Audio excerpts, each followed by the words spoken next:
Hey guys, I'm Chris Buck and a very warm welcome to Friday Fretworks, and this week, the hidden gem of the Fender amp world.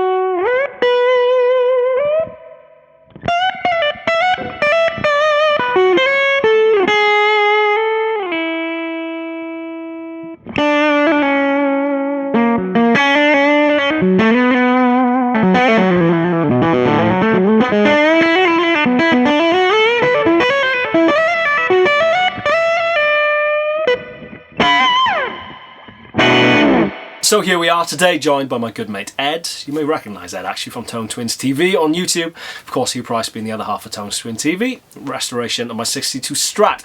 I'll stick all the links down in the description box. But Ed not only kind enough to loan me his studio, but crucially, his 65 Black Panel Pro Reverb, an amp that he bought, what are we talking, a month or so ago? Yeah, not too long ago. Yeah, and that I very quickly fell in love with. And Ed is a man who's cost me no end of money, I would say, over the last couple of months. He's like my enabler. Features some other stuff in upcoming episodes of stuff that's been pretty much entirely inspired by Ed.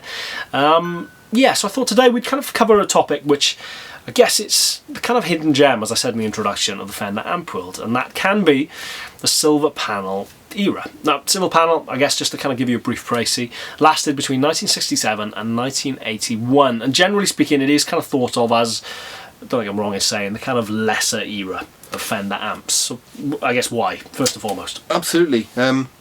I guess in a very quick nutshell, the sort of progression of Leo Fender's goal with amps was to get cleaner and louder. Yeah. You know, musicians, Dick Dale amongst many others, asking for louder, more powerful, cleaner amps. Yeah. So they should quickly shoot through the tweeds to the brown panel to the black panels. The amps get more powerful, bigger headroom, more mid-range scoop, trying to get cleaner and cleaner on stage, and the progression goes that way with the silver panel ones. Yeah. Crucially, all the way through, I guess, the ultra linear stuff. Exactly, the very late stuff. Some of those, if you've ever had the chance to plug into them, beautiful sounding things, but headroom for light years. Yeah. You know, I mean, you won't crunch those things up without killing somebody in not the next village, but the next city, village across. Yeah.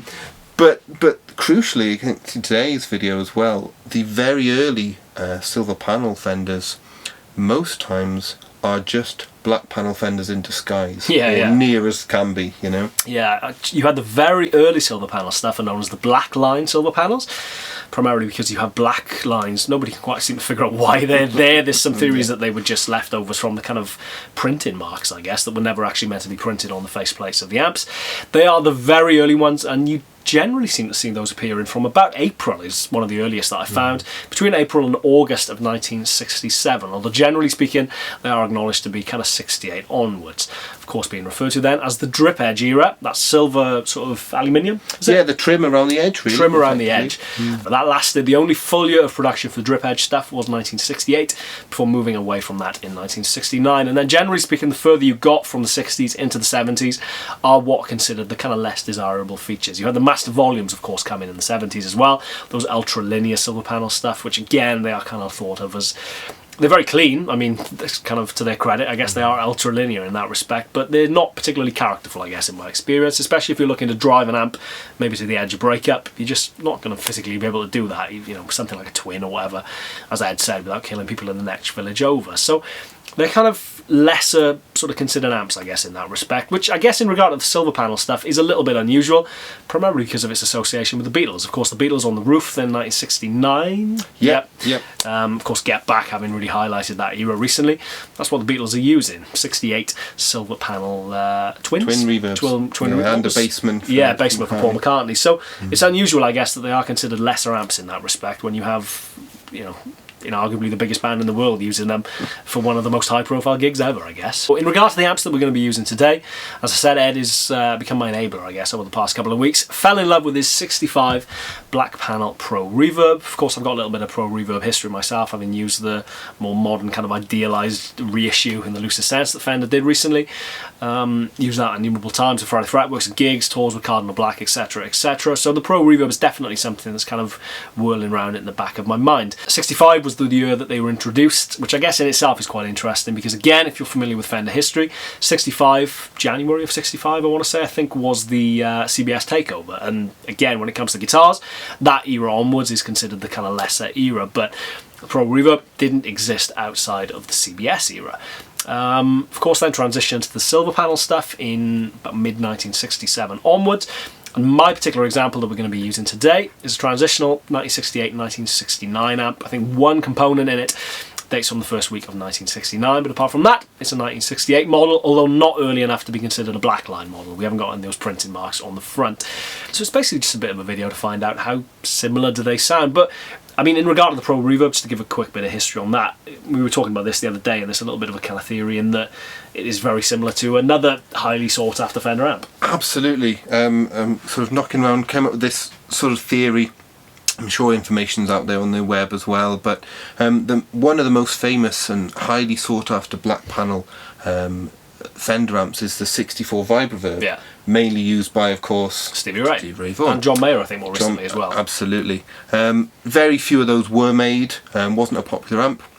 Bizarrely, that amp was a continuation of an amp which is actually behind us here, the brown panel Vibroverb, which was a 2x10 amp.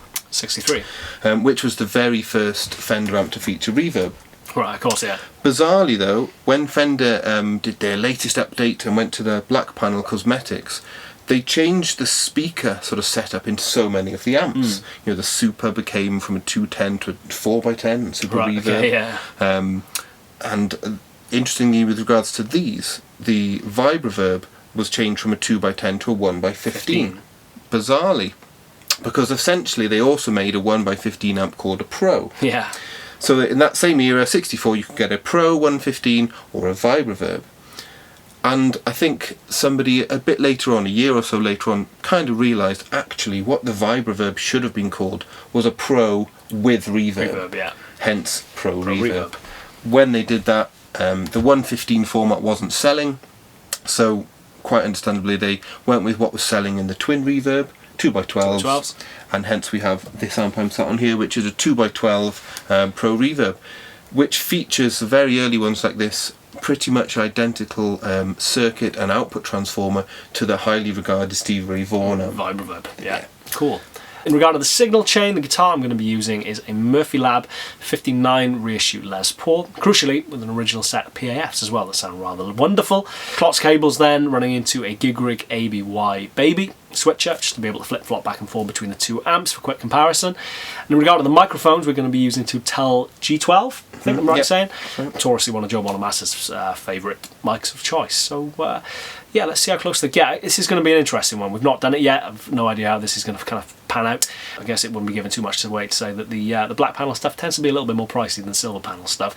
Generally speaking, about, in these cases anyway, about double the price. So let's see whether you're getting double the noise.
is markedly louder.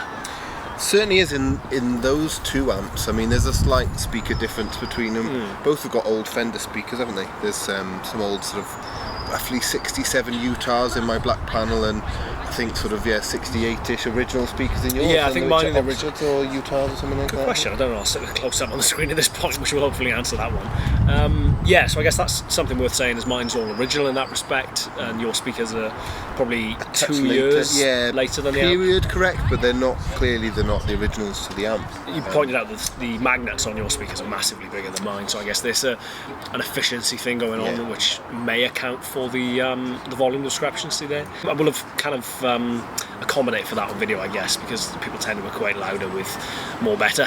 So I will have leveled them out on video, so it's a little bit more of a direct comparison. But it was interesting. It was, I guess, in regard to tonally then, I guess firstly probably worth saying that kind of contradicts the sort of general stereotype of Silverface sort of panel stuff being louder, isn't it? Yeah, we were saying before we both had experiences with silver panel amps which can be louder than than the end of the world, louder than everything else. But and brown and black panel ones can be sort of a touch squishier in certain senses, but we're talking about amps which are at this point 50, 60 years old, and component toleration stuff drifts. Valves are different, could be biased, set up a bit different. We did some tests flipping the other speakers and swapping them over. There was certainly elements of their distinct tones were clear through both sets of speakers. Absolutely. And I think that's the key thing to focus on, that the black panel was a bit squishier in the room, under the fingers felt perhaps a little bit more forgiving. The silver panel perhaps was a touch more focused and a touch more hi-fi. Yeah, definitely. I felt that was my takeaway from at least under the fingers, was that the silver panel felt focused, I guess, tighter probably is the better word for it. It's tighter under the fingers, almost, especially when it was cranked a little bit more, strangely, almost a little bit more Marshall-esque, I guess, in that sense, whereas the black panel definitely felt more like what you would expect from a cranked black panel, I guess. So it was kind of collapsing a little bit on itself. The low end especially. Those speakers in the black panel couldn't really hold on to the low end, so it was a little bit, but that's a cool, glorious sort of mix of sonic goo all falling together. Totally. But as a recording amp, in many ways, actually the silver panel one would fit in a track much easier, because it was just a bit tighter, a bit focused, sat really nicely, just listening back to the track straight away, didn't it? I guess less work to do straight off the bat as well. So it was an interesting experiment. I guess whether or not it's answered the age-old kind of silver panel versus black panel debate, I guess it's down to you guys. But from my perspective,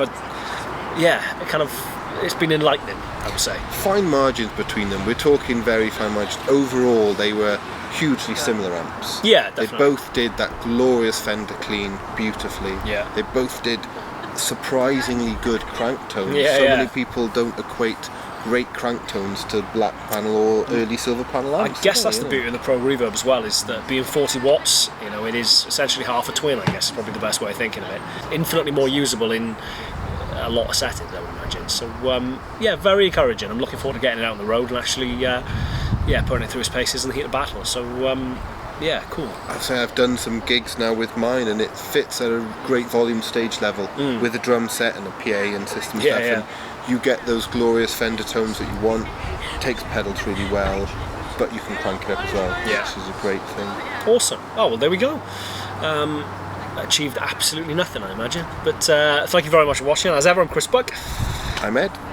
And we are Tone Twins for this 1 week only.